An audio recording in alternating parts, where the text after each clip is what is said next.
Appreciate that, DD15.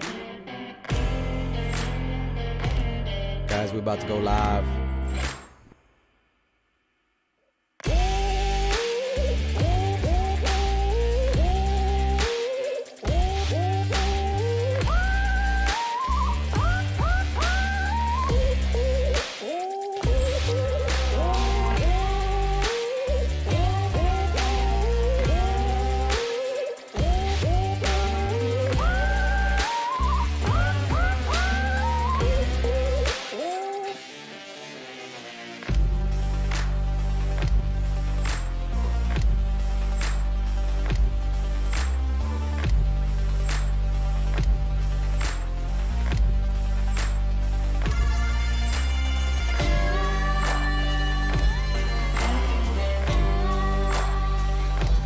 Hope you guys are doing good.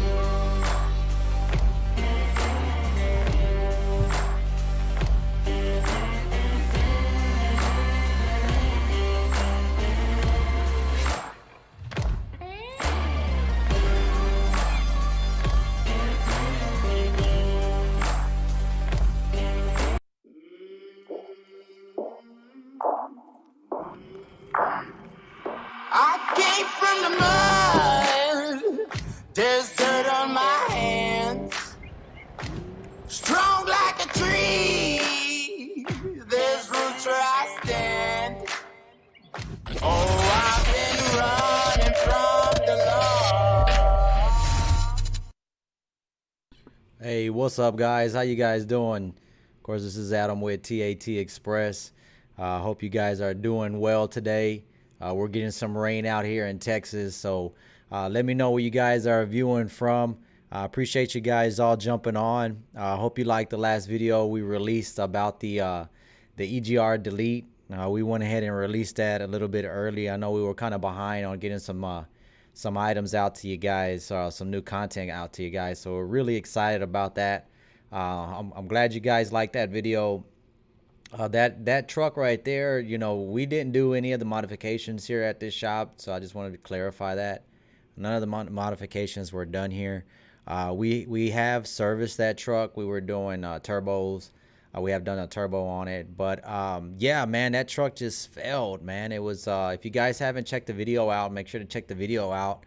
That was a EGR delete. Just first, it was just the EGR delete that really kind of brought the engine to early retirement, and that's another item that I was just trying to get out there to you guys. Hey, what's up, gang?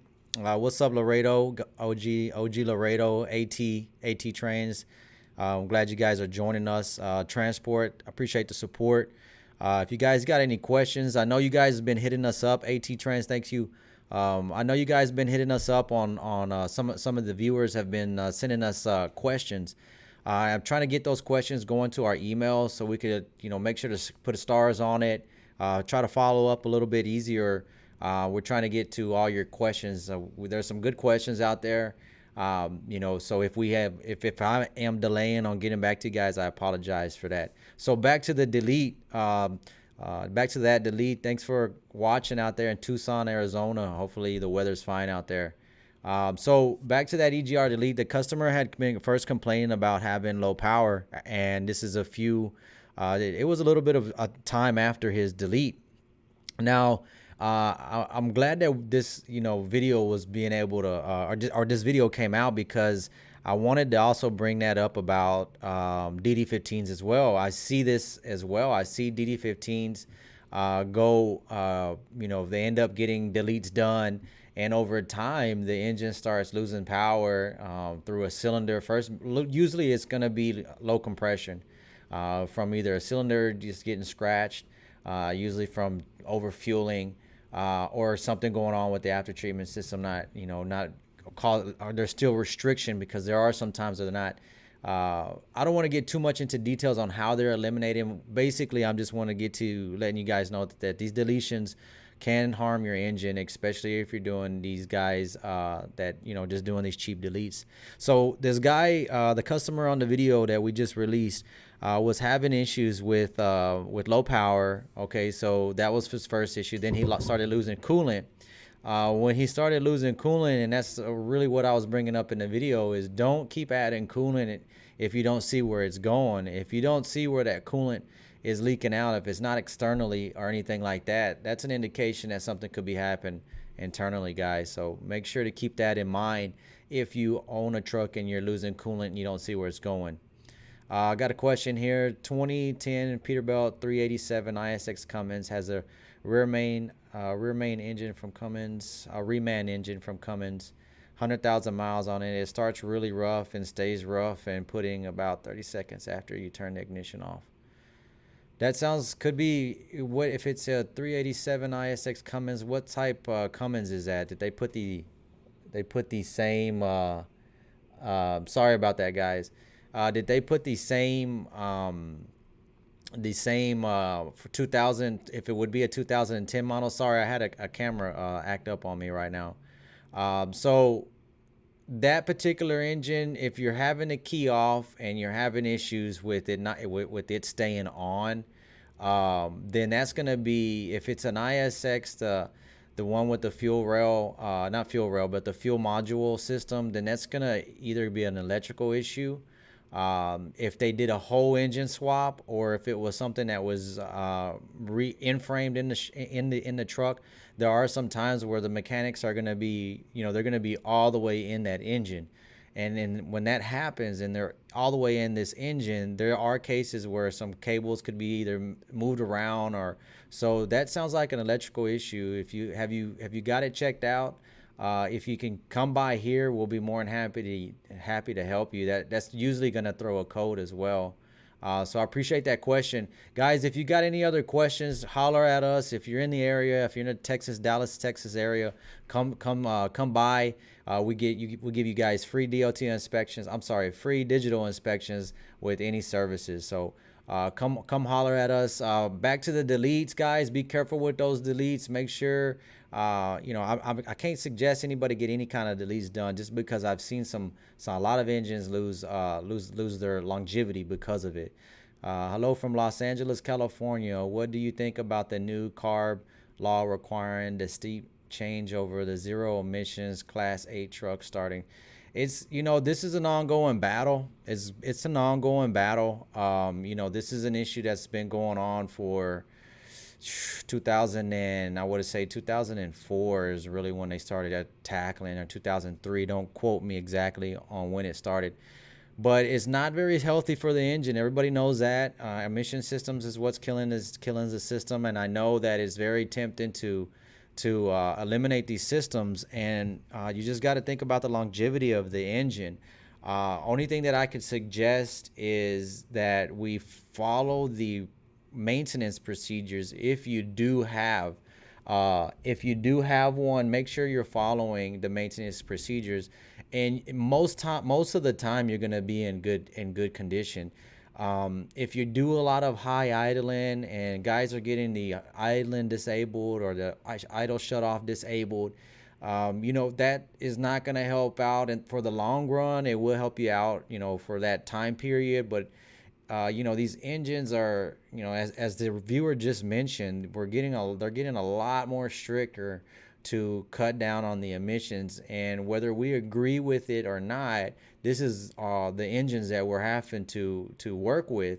And it's even going on to the off-road. I see it's happening with dozers and graders as well. They're running emission systems on the off-road equipment, where usually I thought off-road would not be considered that. So it's tough. I understand. It's put a lot of truckers in a bad financial situations running with trucks that have these emission systems. So I understand everybody's frustration. What I'm saying? It's very frustrating because the engines, a diesel engine or any engine, whether any combustible engine, is not very efficient. If you think about it, you are making power out of a internal combustion engine, but a lot of the energy is actually just being wasted. And that's what, now that's really where technology is starting to move, is where can we capture this energy and not have it spent or wasted in OX, carbon monoxide. So not trying to get off subject, but that's basically where everybody's trying to go. So good question. That's pretty much that. We can probably go on for hours about emissions control. I mean, that's something that we're going to be dealing with for a long time. And there are some interesting things that they're working with, that they're trying to, what they are cutting down emissions. But what I see is the process is not an easy process. If you have emission systems or emissions add-ons that could probably help cut down emissions, the EPA isn't making it. And I'm not trying to shift blame, but the process is not a good process. It's not a streamlined process where things can get submitted where, hey, look, we're doing this. We've done these tests. Look how much emissions we've brought down. But if they're not, a big enough company and they don't have a bunch of money to come in with with the proposals correctly to the state officials or whoever the case may be, it's not getting heard. So I wish we would be a little bit more open about what's going on. So maybe we can work together to try to cut down the goal.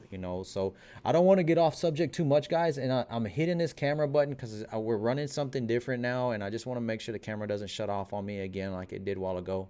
So I appreciate that question, Eric. Good question. Out of Los Angeles, California. California would be that's where emissions control it's emissions control headquarters there. EPA is, of course, their headquarters are there. So we got a long road ahead of us, not only with what's going on, the changes that are going on with trucking.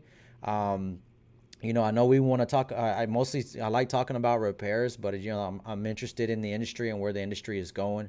So okay, let me move on to the next question. When you're looking at used trucks without a laptop plugged in, what should I look for?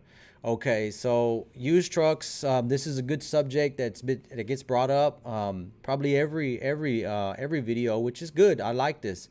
If you check out the DOT inspection video we released about a week ago, check that out. I went into detail and I wrote down in the description everything to check for and what you're looking for. If you don't have a laptop, then that's probably what I would go with, a visual inspection. If you have the chance to get the truck checked out by an outside shop, I suggest that as well, because you don't want any surprises, especially we're just talking about after treatment systems and how tough after treatment is right now. So you don't want to get a problem. If you're buying a truck without hooking up the computer, I don't suggest that. I do suggest getting it hooked up with the computer to figure out what's going on with it. Anybody can clear the code and then have the truck looking fresh, but that's not what you want. You want a solid buy, especially with this soft industry that we have right now. It's a pretty soft industry. We're recovering and there's a lot of things changing. So downtime is not going to be easy. Downtime is going to be something that can really make or break you. So keep that in mind. Okay, I think I lost my spot here. Let me go here. How much power does a DD60 series push out? Okay, so I guess a Detroit 60 series, 14 liters, 12.7 liters. They're all different horsepowers. I think the max is going to be around 500. Don't quote me. I have to look up each spec on the 12.7 and the 14 liter. I'm sorry if I don't have that right off the top of my head there. So I actually skipped over your question. I apologize about that. Trey Dog, thank you for the dab, man. Dan, hopefully that helps. Check out that inspection video. How much is a Cascadia 2016 right side bumper? A truck tire retreat came off the highway and destroyed right side. I don't have the price for that bumper. If the right side bumper, if it's sectioned out, I'd say maybe a couple $100. Just depends if the reinforcement got broke. There's a reinforcement under there as well that can cost you some money. Guys, if you're watching, make sure to hit the like button. Make sure to share the video. If you have any friends that are in the industry and any of this information could help them, share my videos. Make sure to like the channel. Or most of you guys are already subscribed, so I appreciate all your guys' support. Merch is still on its way out. I believe we're able to probably release merch in maybe another week or so. So check that out. There's some really cool shirts. So check that out. Also, guys, we're going to be starting construction I know I haven't brought that up. If you guys check the video out about the next chapter, we are officially starting construction in a couple of weeks, and we're very excited about that. So check out that content. That's going to be coming out in another week or so. So I hope you guys are going to enjoy that. So next question, transport. Appreciate your support. What causes liner to drop? Happened two of my ISX. If the liner's dropping, look at what the liner is actually holding on to. If the liner is holding on to a lip in the block, usually is what that's gonna the liner is gonna sit at. And if that lip is destroyed or something's going on with the block where the counterbore of that liner is sitting, that's why. And when you say liner drop, is the actual physical liner dropping down, or what is actually happening on that? Can you give me a better description? Because liners dropping, they're actually sitting on a ledge on the inside of the counterbore of a block, so that would be some pretty big destruction. Give me some more details on that, transport. Thanks for the question. TNG Express in the house. Oh, okay. Thank you for coming by, TNM. Sorry, guys. Hi from Kenan. Keep up the good work. I appreciate that, Muhammad. Thanks for that. Thanks for that question here. Let me see. Hey, partner. Volvo 2015 smutty on around DEF filter. New clamps maybe. Okay, so if you're saying around, okay, so I got a question here about a Volvo 2015 smutty around the DEF filter. That sounds like to me you have some DEF leakage. So if you're saying which part of the filter is it the section that's on the actual DPF filter is where you're saying you're seeing the buildup, and that's gonna be DEF buildup. If it's white, crystallized, dried up DEF, you should get that checked out. Okay, so basically you're leaking DEF. It's not going to cause any harm, but to the environment. But what it's going to happen is you're going to have issues going on with your after treatment system. You're not going to have the correct conversion. So you want to make sure that your DEF is being delivered correctly. If it's around the DEF pump, there is a filter in that DEF pump that you need to service. So get that filter replaced. If you're at 500,000 miles and you're having issues with your DEF, make sure you're getting your after treatment system serviced. At 500K, they're going to suggest you have the DEF filter, which is actually a water separator that's going to go inside the DEF pump. You're going to have also your DPF filter is going to need to be cleaned. If you're having a lot of idling, maybe your DOC is going to need to be cleaned as well. A lot of the sensors on a Volvo is going to need to be cleaned as well. Intake pressure sensor, differential pressure sensor, and you're going to have differential pressure sensors on the EGR system and the DPF filter. So I know that's a whole list of stuff, but those are all the items that are going to need to be checked out if your truck is around a 500K or above. So keep that in mind. Rodney, thanks for the question. Why does deleting harm the engines or its longevity? Good question. But some people says the opposite. Is it okay? So this is a real touchy subject. I'm gonna hit this button again to make sure this camera doesn't turn off. So okay, what happens when you have a delete? Okay, if you have a cheap delete and you have somebody that's just, hey guys, hey man, I'll do this for this amount of money, $1,000. I'm gonna delete your engine or delete your after treatment system. Now, if the thing is, EPA is going to be so strict that they don't want to make this altering the systems or deleting the systems easy. So people are going to have to figure out ways to do it. Now, first of all, it's illegal. Okay. Second of all, you can't trust everybody that's doing this for you, because there's going to be knockoff tunes. There're going to be knockoff deletes. They're going to be people are just trying to sell you a delete system. It's not their truck. They're not worried about, hey, what's going to happen to this guy's truck after a year. So that's what I mean. Now, when you hear people say that the opposite, that is good for the engine. Okay, if an engine was manufactured without an after treatment system, yes, the diesel engines run better. Yes, they would run better if they weren't required to have after treatment systems. Yes, they would be, of course, be stronger. I mean, it's the same thing as better. but that's not the case. So what's going on is everybody's trying to do, I wouldn't say everybody, but there's a lot of people that are out there that are trying to sell softwares to people here in the States. Those are softwares that are being trying to be sold to the United States from all over the place. Russia, is one location I can tell you. Russia tries to sell software to the U.S. to individuals, and they're not really concerned about what's happening to that engine after they make that sale. And in some cases, neither are the persons that are here actually doing the tunes. They're doing a tune. They're not too concerned if that truck's going to run in a year or so.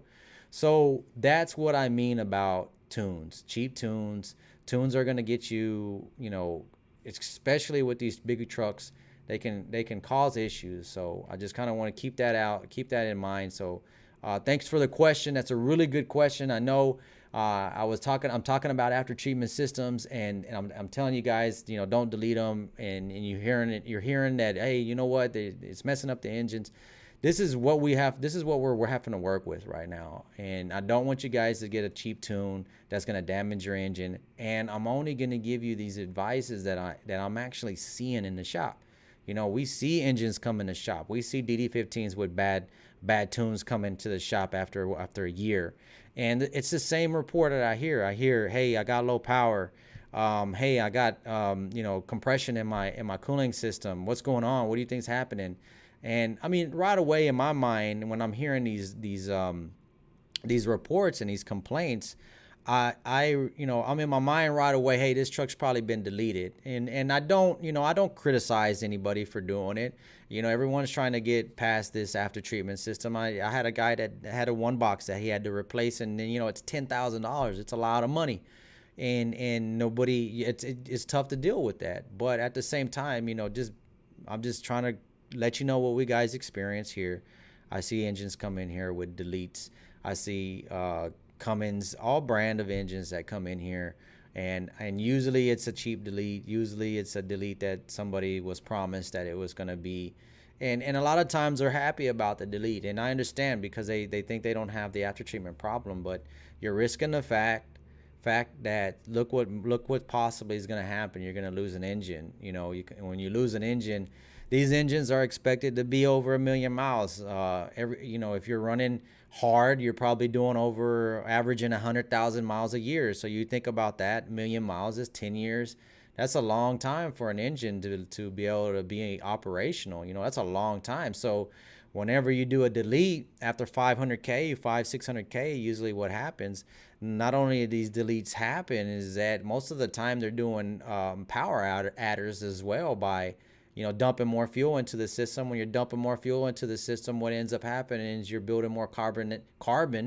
Engines run better, or not better. They make more horsepower when you're dumping fuel in them. But for longevity purposes, it's not very healthy, because it's going to build up a lot of soot. It's going to build up, whether you have after treatment system or not. If you're dumping too much fuel into the system and it's not completely burning it, then you're going to build up a lot of soot in the system, a lot of carbon in the system. The carbon gets hard over time. It's going to scrape the cylinders, and you can have low compression. And so that's a good question. I appreciate that. I lost my spot here. There's a lot more questions that came in, so I appreciate that question there. I'm going to start highlighting these comments. Here we go. What you got, man? The trucker. Got an overhead from you guys Friday. I'm going to see how it runs Monday. Hey, I appreciate the work, man. I appreciate the visit. I appreciate you guys watching us.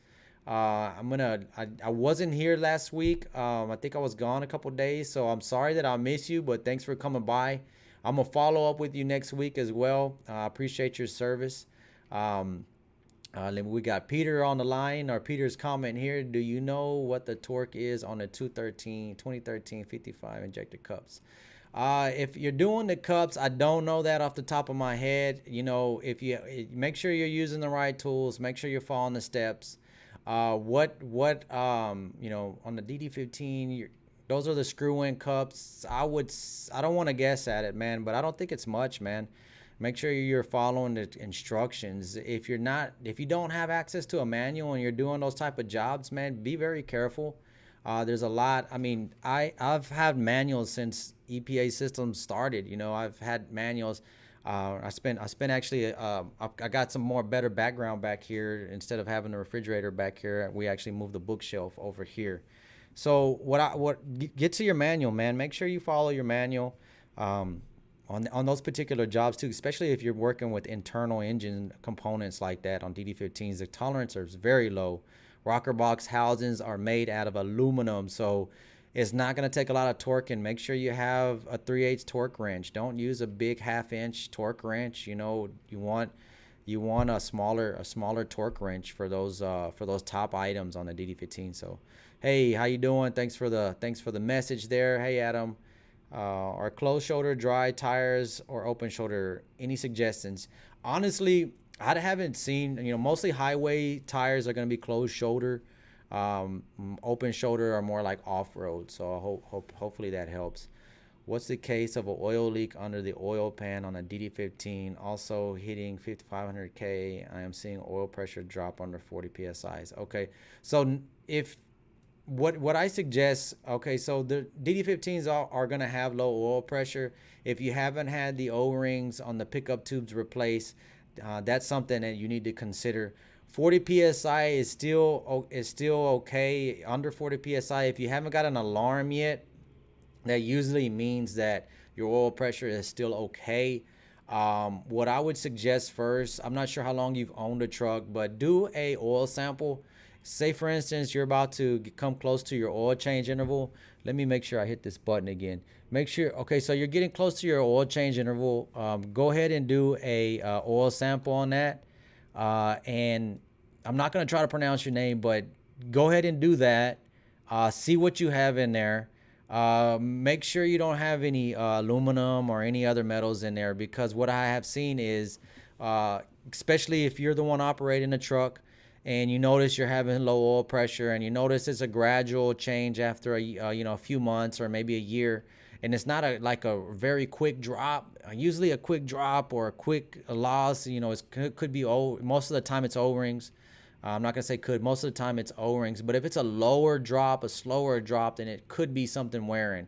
So most of the time it may be a rocker box housing. So that's why I suggest getting an oil sample done to make sure that you don't have any other items wearing any wear metals in the oil. If you don't have any wear metals in your oil, then I would move forward with doing the O-rings, the lower O-rings on the oil lift tube. So hopefully that helps. Thank you for the question, guys.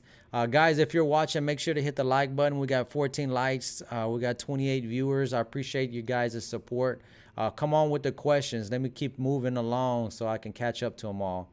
Don't know. Dealer said your liner dropped and need to do an overhaul. They didn't say nothing else. Happened like a year ago, said on the paper.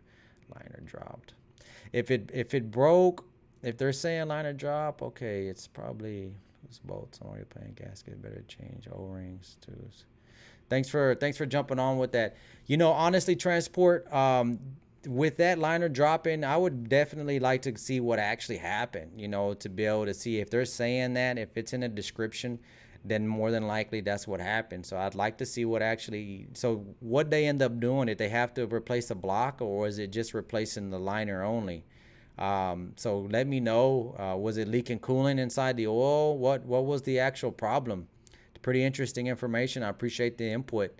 Yeah, and thanks for following up with the other question that the customer or that the viewer had. It says it's probably loose bolts. Let me see. If your oil leaking, yeah, if his oil's leaking, yeah, it could be loose bolts. And I'm sorry I didn't address the oil leak. I apologize. I was more focused on the oil pressure, because oil pressure is very crucial. Usually an oil leak, if it's on the passenger side or the driver's side, if it's towards the back, towards the front, really what area is it coming from. If it's 500K, it's on the driver's side, maybe around the hot crankcase filter housing. If not, more than likely it's going to be on the driver's side, maybe around the compressor, or as transport mentioned, it could be a oil pan gasket. But most of the time you want to look for oil leaks above where they're happening at, because in most of the cases when you see it at the oil pan, it's because it's already ran down. You make sure you don't have any oil leaks above the oil pan area. before you go ahead and say it's an oil pan. And I've seen it a few times, guys. So that's kind of why I like to bring that up. So I appreciate your input, transport. That's very nice of you guys. I appreciate everything, you guys, all the viewers. So what else we got here? Robert, what's up, Adam? How you doing? I appreciate the comment there from chat. Should I try changing the DFA metering valve on my Cascadia before changing the one box? I keep getting the 43. Okay, so I made a video on this, Trucker. Thank you for this question, Trucker J70702. I made a video on this. Check that video out. Now there's gonna be some troubleshooting steps that need to get done on that particular code. And you want to make sure that those tests are getting done before condemning the one box, because the one box is very expensive. So make sure that all that is getting done before you condemn the one box. I understand it could be frustrating if someone's saying it's the metering valve. I'm gonna tell you a story about those metering valves on Cascadias. There's issues with them, especially even the ones that you turn around and buy. You turn around and you buy a new metering valve from the local dealer, a reman metering valve, and you got the same issue. So that's why it's very important to run the tests. If the tests are failing on that video that I've ran, it's 436418. I believe that's exactly the title of the video. Check that video out. If those tests are not passing and you're swapping out parts, those tests are still gonna fail. So if you're having an issue with maybe your DEF pump and it's not throwing out enough DEF and you're having the same code after that, changing the one box could happen. It could still happen. So make sure your truck is getting checked out by someone that's experienced with after treatment systems, because they are tricky, man. They are tricky systems. And if you don't understand them thoroughly, then they can throw you in circles. And I've seen it a lot. You're spending all types of money trying to figure out what's going on with it. It's not easy and it's not fun. So make sure whoever's working on your trucker, that they got an idea of what they're doing when they're working on an after treatment system. And I know that maybe trying these out on your own, it may be an idea, and I understand that everybody likes to save money, but at the same time, you can change out that one box and still have that same issue, and I'd hate to see that happen. If you're in the area, I would like to check your truck out. We can run that test for you, that 436418. That's a very common code. And Detroit has released a lot of information on that particular code for technicians so that technicians can properly troubleshoot that code. So keep that in mind. Okay, I appreciate that, Trucker. If you got any other exactly going out to Mount Pass or occasion, what is that? I'm not sure. Let me try to catch up to that one, Trucker. I don't understand that. The grease fitting for the clutch, is it possible that by adding too much grease can cause damage or overheating? How can you tell if you're added too much grease? Okay, so on a grease fitting for a clutch, you just want to do like maybe 1 second pump. That's it. You don't have to over grease it. You don't want to over grease it. If you get too much, you don't want to get too much grease, and you don't want to under grease it. Make sure it's getting done, but if you can get some eyes on it through the bell housing window, if you can get some eyes on your throwout bearing, because basically that's what you're greasing, is your throwout bearing. If you can get some eyes on it and it looks lubricated, 1 second of grease is just fine. Don't put a pump a bunch of it in there till you see it falling out. That's just way too much grease. I've seen some people grease trucks as well, even fifth wheels. They'll cover it completely with grease, and I mean, most of the time when that fifth wheel slides onto that fifth wheel, or when that trailer slides onto that fifth wheel, it's gonna push all that grease to the back of that fifth wheel anyway, and it just drops right on that axle number 2 and just makes a mess.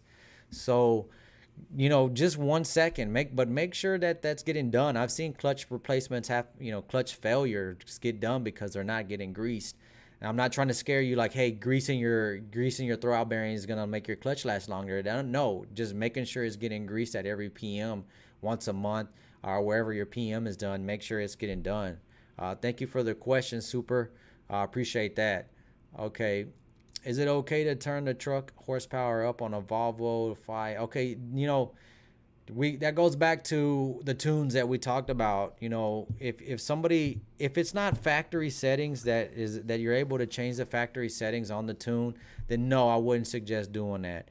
Because yeah, you may have some more power, you're gonna have some more power up front, but if you're gonna be running that truck for a long time, I wouldn't want to suggest that you do that, just because the simple fact is you're gonna have issues with the engine, because usually a tune like that is gonna be over fueling, and over time, if you're not, I mean, it's good to have, if you got extra power, yeah, you can fuel it, you can haul ass, but if you're, idling a lot, you're not burning all that fuel, it's gonna cause more damage than good. So keep that in mind.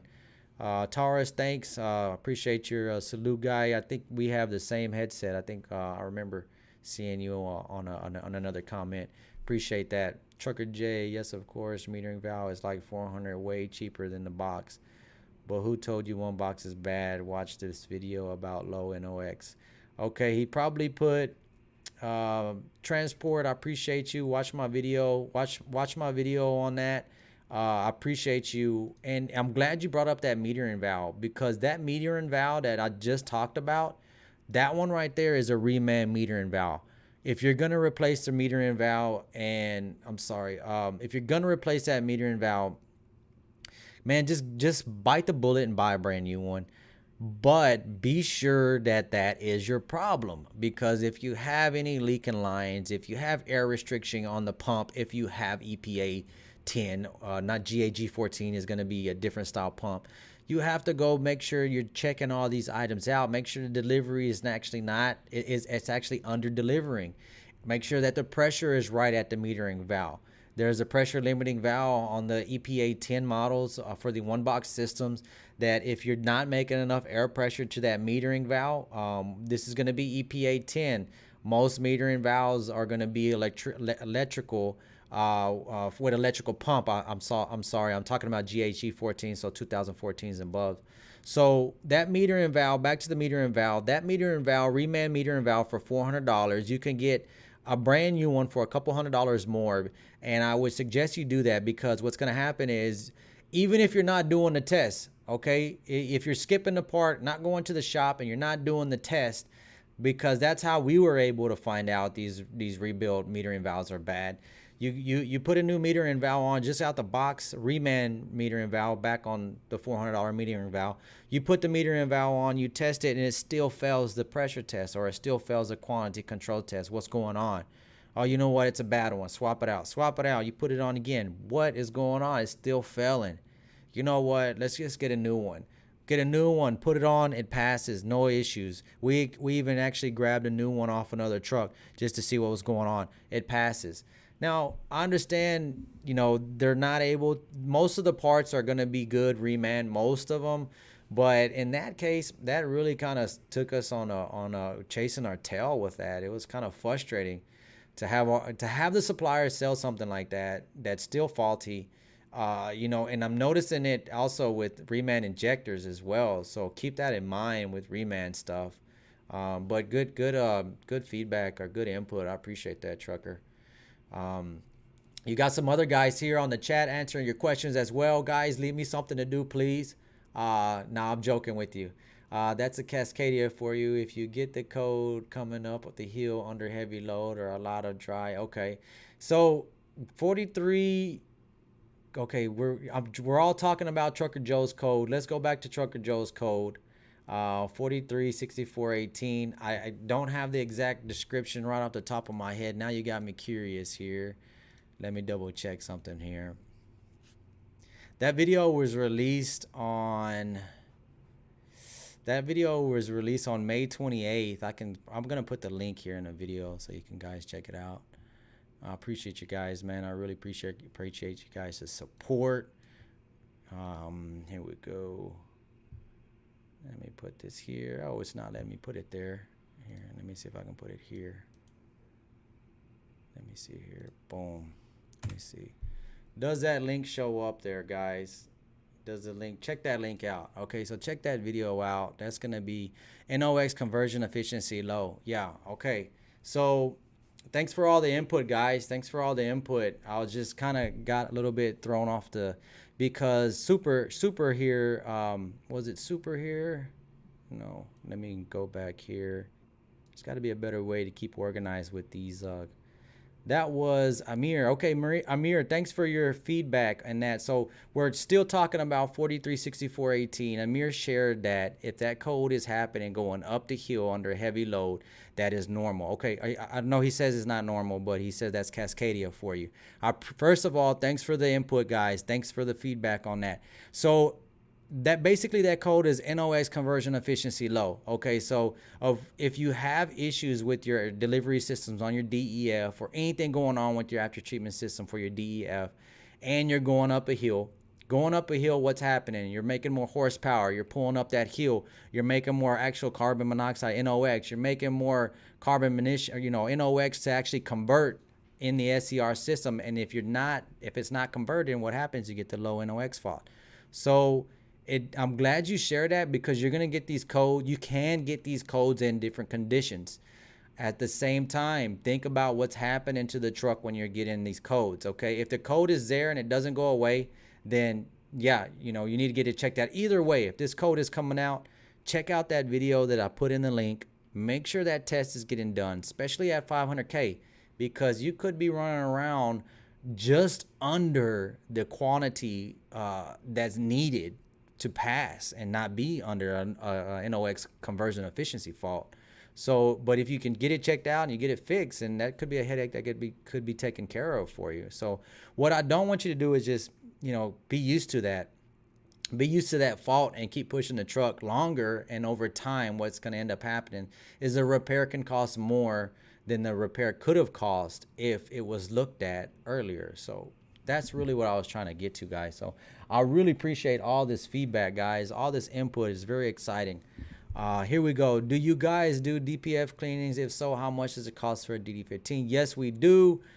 Send us your VIN number. Here, let me go over here. I'm gonna put in the email, and I've been wanting to have all inquiries sent to our email. This is a general email box that actually it's not general. It's actually me and my manager have access to this email, and we're gonna get notified right away. And what we can do is it's easier to track your inquiries through our email system, because we get comments on Facebook, or I'm sorry, we get comments on YouTube, and like all this chat that's coming on, man, all this cool stuff, all this excitement that chat's on, it's gone after this video gets posted. So we're still trying to figure out how to keep all this chat, because this chat is really exciting, man. I really like looking at all your guys' comments, getting them all in here. And so this is like why most of the lives last this long.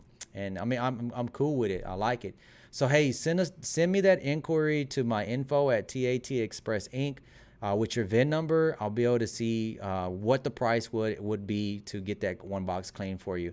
And also I would like to ask you some questions. If it hasn't been taken apart before, most of the clamps are going to need to be replaced. And what other services have been done? And also, what is it? Why is it that you want the cleaning done? If the cleaning hasn't been done, you're doing it for preventive maintenance. Great, that's good. But if you have a check engine light and it's something else going on, I would rather look at that check engine light first, just to make sure that's what your problem's gonna be. Because what I don't want to do is charge you for a DPF filter cleaning, and then you have another existing problem like low NOx conversion or something else that could still be tied with what you're doing, but could be having another issue. Could be an open circuit on a sensor. I'm not saying don't do your filter cleaning if it hasn't been done yet. If it haven't been done yet, make sure to get it done. So I appreciate that question, Peter. Yes, sir. Amen.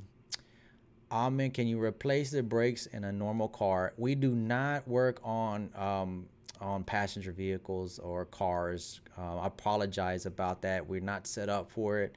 I don't have anybody I can recommend you guys to. Sorry about that. We're mostly trucks here, or we are all trucks and light duty, but mostly like box trucks, Isuzus. We actually finally got the engine in on that Isuzu, guys. So we were thinking about doing a video on that. So hopefully we can actually do some content on that video for you and get that video out for that Isuzu. But no, we don't do service on automobiles. I apologize. I need to take my truck to your shop, Adam. Yes, sir. I saw on those new DD15 Evolutions Cascades have a V pod question. Is it can I add a V pod on my 2012 DD15, or do those 2012 DD15s have a V pod? Okay, so you have a 2012 and you want to add a V pod to it. Okay, so I would have to look at that turbo, but I wouldn't add a V pod. You know, that particular, why do you want to add a V pod to it? Because you know, if that 2012 was designed without a V pod on it, then most of the time that's how that truck is going to be run. It's supposed to be designed without the V pod on it. A V pod basically is just going to control the turbo like a turbo actuator. But if you don't have a turbo actuator or a need for it, then changing it out is not gonna. If you have low power on your 2012, let me know what's going on. What kind of stuff are you experiencing? If you do have low power, if it's over 500K, when's the last time the valve adjustments been done? Have you checked the fuel filters? All those type of stuff. I'm pretty sure you have done it. If you do have any codes, make sure to get those codes checked out, because swapping out another turbo for low power issues is more than likely you're gonna have something else going on there. But I appreciate that input though. Um, no, same original block. The coolant was going up the liner tank. Okay, it's going to the coolant tank. Okay, think just a rebuild. So I think that could transport. We're going back to a question that transport said. He said that the dealer told him that his liner dropped. So I was just kind of curious as how the liner actually dropped. If you on a DD15, the liner is gonna be sitting on the block, like it's the counterbore of the block. What I'm thinking, what they mean by that is just the O-rings have actually started to leak, and then you have oil in your coolant. So that's probably what they mean by liner drop. Because I would think if a liner drop, I don't know if you saw that last video that I just released on that EGR bypass plug that got destroyed and that whole engine just got messed up. I don't know if you saw that. If you saw that, I mean, that's liners breaking. You know, that's destruction, man. That's big destruction. So if someone's saying a liner's dropped, then you know it did the liner break. But that may just be terminology that they're using. So I see different terminology used. So it's very useful, or just kind of seeing what actually happened if they didn't replace a block, and it was just liner. Maybe the liner did break, but I would figure if a liner broke, full overhaul. That's pretty much what's going to happen, as long as there's no more destruction on the crank. I'm thinking about just driving towards your way from Vegas to get it checked out. Come on, man. Come on by. We get a lot of people out of state, man. We get a lot of people out of state. It's not easy to find a shop that knows what they're doing, man. I know the struggle, man. If you're out of Vegas, where are you running from? You know, Vegas got some pretty decent loads coming. I would say not Vegas, but Arizona coming back this way, I believe, is good produce season right now. So I'm not sure what you're running, but maybe get some loads down here. But yeah, we can definitely take care of you. If you want to shout out to us, I'm gonna put my email again. Send an email to me so we can set an appointment, and get you going, guy. I appreciate your support there, transport. So we're gonna keep on moving. Guys. Let me see what else we got here. Next question: how much for a tune-up and a good diagnosis on this stupid DD15?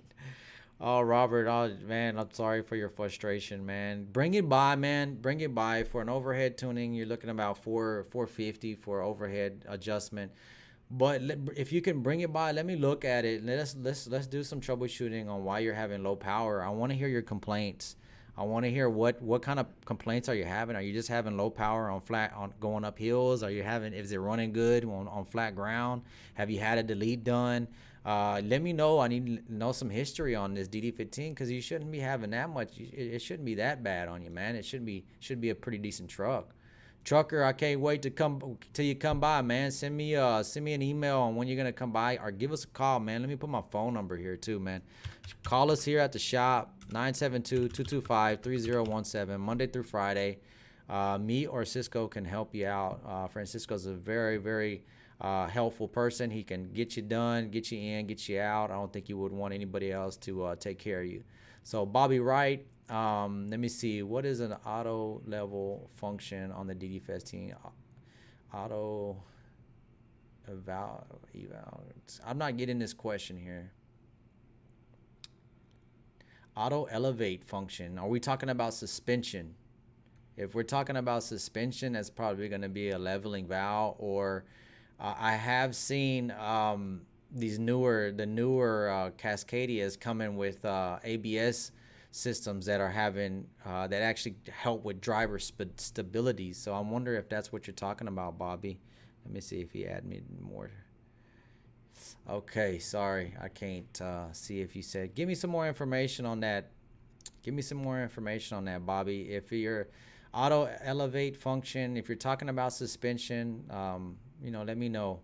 I always get that code coming up. Mount Pass, Cali, I-15 on hot day. Or yeah, trucker, it's because you're producing more emissions at that point. That's what I said earlier. You're creating more emissions. That's why you're gonna get a low NOx conversion efficiency fault. If you're doing it when you're pulling up hills or when you're producing power, that's when you're creating more carbon monoxide, and you're not being able to convert that.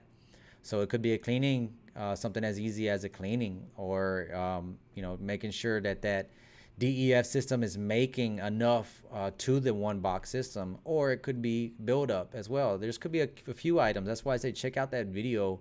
I got it in the link here below, so check that video out, and I would get that checked out first. Amir, man, I see you were retracting your comments. Sorry, Adam, I won't answer anymore. It's your channel, bro. You know better from. Hey, don't take your. I was joking, man. I'm sorry, man. Bring your questions back, man. Help me out, man. Look at all these questions. Help me out, man. I apologize, Amir, man. I was really joking, man. I really was joking. I apologize if I was serious, man. I apologize about that, man. You withdrew 3 comments. I wish you put them back on, man, please. If I come up to 4364, how much would you charge me if I had the code go on yesterday? Can I make it there with getting it shut down? What year is it? Okay, so he's asking the low conversion efficiency fault that we're talking about right now, the 436418. If you depends on what year it is, some codes are going to either go away and reset itself, but if it stays on, it stays active, then you either have 4 hours or 500 miles, one of those two, before you actually starts asking for a regen. I'm in Mississippi. If you're in Mississippi, you should be able to make it, man. But honestly, if the code just came up, man, that's going to be, if it's longer than 4 hours, man, I wouldn't push it. Man. So I appreciate you. I appreciate you considering us. I wish we were closer to you, and I would definitely service you. But what I don't want to do, Daniel, because I mentioned, depending on what year model, you're either going to have 4 hours. If the code stays active, you're going to have 4 hours or 500 miles before it's going to go to the next code, which is going to be something ignoring an after treatment fault is basically what that means, what it's saying. And it's going to force you to regen. And if you force regen and you don't have a successful regen, then you could be shut down. So basically, if you try a regen and it goes away, come on in. If it's still around, then maybe you should try to get that looked at, man, before you head this way. I'm sorry, I got something that was coming in. I don't mean to be distracted here. So yeah, if you can do a forced regen, say for instance you're making it this way. I'm not saying do this because I don't want you to get stuck somewhere. But if you're driving and then after 2 or 3 hours it's asking you to do forced regen, you do a forced regen, the code goes away, it's possible you may be okay, because sometimes the DPF filter or DLC filter can get clogged up with soot and cause this code to happen, because everybody knows the DPS filter is there to clean the system. So if it's not cleaning the system, then what's going to happen is more nitrous NOx is going to go into the SCR system than what it's expected. So then you can get low NOx conversion because you got too much NOx going in it. So keep that in mind too. So Daniel, I really would like to service you. But if it's something that may shut you down on the way over here, man, I don't want to be responsible. I'm not responsible, but I would hate for something to happen to you on the highway, man. Use super chat to get your questions highlighted so Adam can see the message easier. Oh, that's cool. Yeah, we do have super chat, guys. So use super chat to highlight your questions. Saludos desde Dallas. Hey, ¿qué onda? ¿Cómo estás? We got local viewers here. Thank you very much. Trucker, Adam, about how much money for you guys to run tests to find the real problem? I would drive to you from Vegas. Cool. I just want to get the right. Okay. Okay. To run that test, you're probably looking about 250 to 300 if we don't have to replace any gaskets, if we have to remove like the metering valves, or I'm sorry, you have a different style metering valve. We could do it for around 250, 300, usually what that charge for that test. So I'm sorry if that feels steep. I know it may seem steep, but we're going to be checking the whole system out for you. We're going to be testing the DPF our DEF delivery system. We're going to make sure it's not clogged. We're going to make sure there's no restrictions there on your DEF pump. You can't imagine how many people that we get here at the shop because another shop said, hey, man, you got to replace the pump. Hey, man, you have to replace this. And then when we get down into it, we really find out what's going on with it, and we're able to find your problem. So 250, 300 is what you're going to be looking at. If you're going to do the repair, and if it's not something that actually we're going to be doing extra work on, then I can use that labor towards the actual repair when we do find a repair. So keep that in mind as well. I know that Vegas might seem like a long trip, but I'm going to tell you, we're going to let you know what we find. We're going to let you know what it is, and that's what it's going to cost to check it out. Some places some viewers may think that might be steep. I apologize. But that's what we do. We're doing all these tests. If you watch the video, I actually kind of go like briefly over the tests. But to take these tests down and do this test correctly, it does take time, and you want to make sure everything is done and checked correctly, because what you don't want is somebody to be very quick with trying to troubleshoot your problem. Oh yeah, this is it. Change that part, and you get that part on, and what happens? Oh man, my problem's still there. What's next? What's the next step? I just want to help you save some money. So I appreciate you considering us. I hope you make it out here. Reach out to us Monday. We're going to be open tomorrow at 8 a.m. So I really appreciate you reaching out to us. Guys, we've been live for almost an hour. How time flies when you're having fun, I guess, huh? Amir, yeah, put your comments back, please. Hopefully you didn't go. I didn't see any more of your comments, man. Oh, man. Hopefully I didn't make you upset. I appreciate that. I'm sorry about that, Amir. I'd be Trucker Joe. Also, if you can fix the DEF problems. Hey, you know what? Come on by. We can fix them. DEF problems, low power problems, DD15s, D13s, D12s, Caterpillars, man. We'll figure it out, man. We will get it done for you. LOL. OG Laredo, how you doing? We are the guys moving to Dallas. Yes, sir. We are the guys moving to Dallas, Rodney. I guess, are you getting notification? We are moving to Dallas. We're actually already close to Dallas. We're just south of Dallas. So if you're coming through Texas on Interstate 20, that is going to take you through Dallas. And at Dallas, you're going to get 20 and 45. We're just south of 45. That's going to be definitely where we're at. Give me a second, guys, here. Sorry about that, guys. Yeah, so check us out. We're in Dallas. Come and see us. Can you make a video on using multimeter on sensor and harnesses? Okay, yeah, that's good.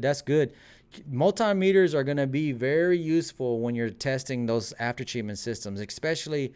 Okay, so not with 6418. That's going to be, of course, you're going to have to go through troubleshooting to find out what's going on there. But multimeter, if you're having any kind of lost communication on the sensor, if you want to test any types of systems going, that's a very good a video that we can do. Multimeters are going to be one of big tools in the shop for troubleshooting. So I appreciate that. That's a good idea. Guys, I think I may wrap this up. I know we still got a lot of people on.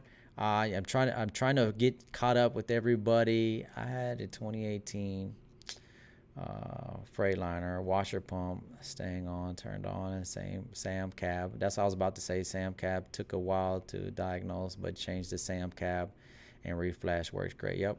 Usually, if you have a Cascadia and you're having like light staying on or when the key's off and just real odd stuff, like this guy, Gil just mentioned he had a 2018 Freightliner washer pump staying on.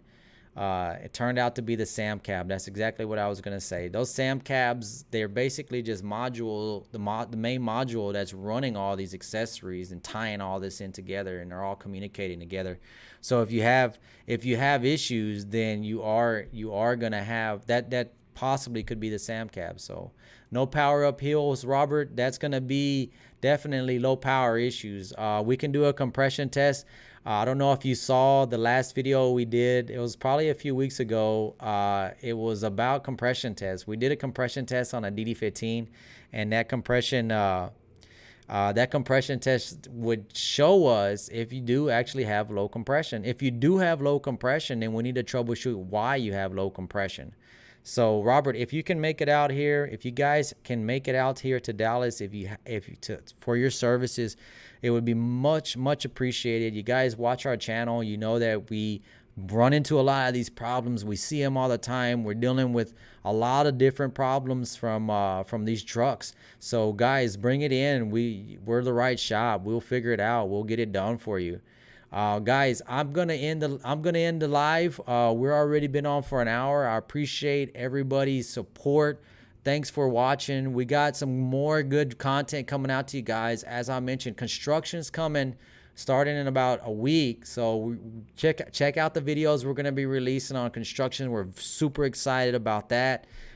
So that's going to be some new content to check out. We got new content for the D13 guys. So if you own a D13 Volvo, we're going to be getting some new content out to you guys. Also, more information on DD15s. We're going to be shooting some more content out that. If you got any ideas of what you'd like for us to shoot, leave us in the comment below, guys. Until next time, guys, we're going to be shooting again next Sunday. So make sure to check in with us. I appreciate all your guys' support, and be safe, guys. Thank you.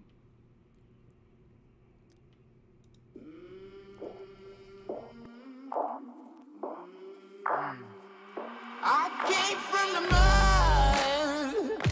There's dirt on my hands. Strong like a tree. There's roots where I stand. Oh, I've been running from the law. Hope they won't shoot me down soon.